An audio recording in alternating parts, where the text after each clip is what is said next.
Welcome to this lecture. So in this lecture we are going to make another web crawler, but in much more efficient and much easy way.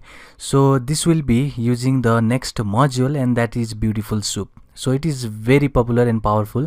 So if you have ever harvested the URL from the links, then you should have heard this name, that is BeautifulSoup. So this BeautifulSoup automatically converts our incoming document to the Unicode, so that this decoding techniques should not be used. And this, you can see the pattern over here. So this should not be used if you use that BeautifulSoup. So it is much more easy if you just make the web crawler using the BeautifulSoup.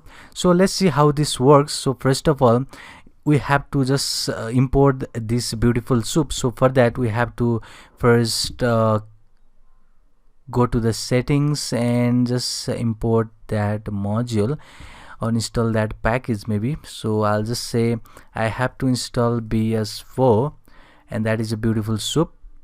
And let me just install this package. It is installing, so let it give a time to just install that packages. So it has successfully installed our packages in this machine. So let me just press OK. So let me just create a new project over here, and let me say this is the new project, new Python file, and this will be demo2 and it will be demo2.py. So first of all, use that BS4, which is BeautifulSoup. From BS4 we want to import the BeautifulSoup module, or this is a class. BeautifulSoup is a class. So next is to import the request. So we want to get that URL request, or basically get the response from that URL. So next thing, I want to get the URL from the user. That means we can get the input from the user. So I'll just say enter a website for extraction, okay, extraction process or something like this. This will be message to the user. And the next thing what I want to do is get the response. So you know how to get the response. It is similar that we did in the previous lecture. Getting the request, use the get method, pass the URL. So here I'll just format it with HTTP, and now I'll say add this with our URL, or you can simply get the URL in the form of HTTP, but I want the user to enter only the URL but not this HTTP part. So next thing is to get the data. It is important. So data should be given in the form of text. So I'll just say response dot text. So this is the way, okay, it should be text.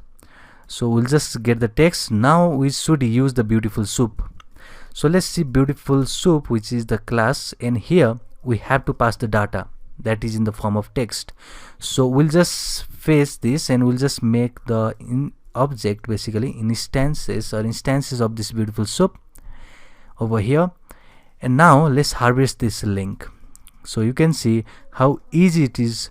So we'll just use this BeautifulSoup instances, and we'll just use this find all method, same as that of regular expression method, but for now we have to only harvest this anchor tag.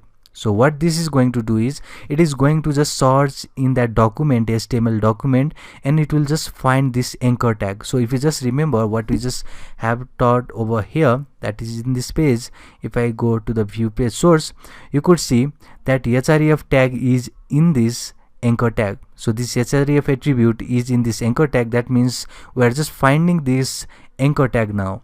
So instead of using this, you could see that this pattern which we just did over here, we can simply search that anchor tag and print now, that is the link. So that link should be link.get. So inside of href we want to get that link.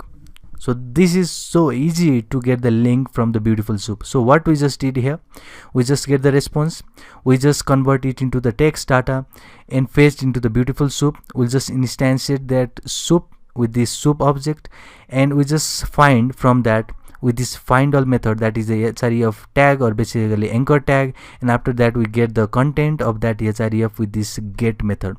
So if you see, this link will be in the form of dictionary. You can see this link also, this will be in the form of dictionary, and we want to get the link. So this dictionary will contain the href as a key and the link as a value. So we are just getting the href. That means we want only the link to be printed, so that there is no encoding to be done. So if you see what we did in the previous lecture, we have to decode with this UTF-8, but in the case of BeautifulSoup, it is done automatically. It will just convert incoming document to the Unicode and outgoing document to UTF-8 decoding. So let's do this, and let's go to the demo2.py. let's run this file now, and it should be demo2.py. now let me just enter the website. So this website will be this website.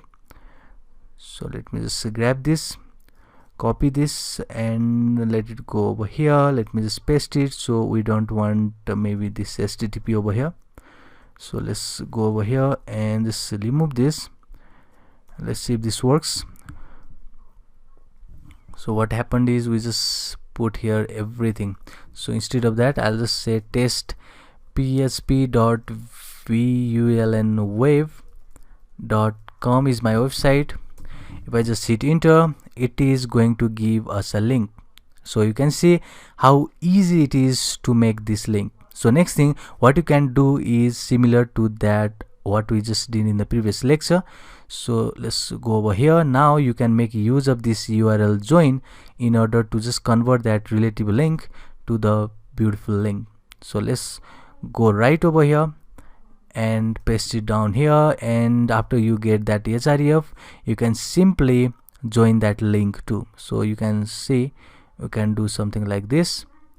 We can just copy that link, and after you just get that, you can now print that link. So next thing is to just target URL. So this won't be the target URL, this will be your URL, and in this case it is only the URL, and we'll just join with that link. We can also print that link now after we just get that. So basically you can store this href over somewhere.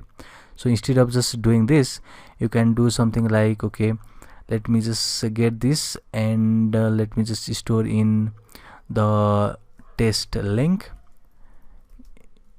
If I say let me just store this in the test link, and after we just get that test link, I want to join that is with the test link, and let's print that link now.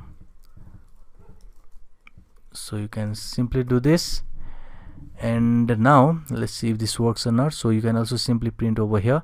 So let me just run this demo again. You will see now this should have, okay, now again type that test php.vulnwave.com. So this will be wrap for this lecture. So we saw how we can do this way, that is using this URL request and regular expression way, and the next is easy way, that is using this BeautifulSoup. So this will be wrap for this lecture. See you in the next one.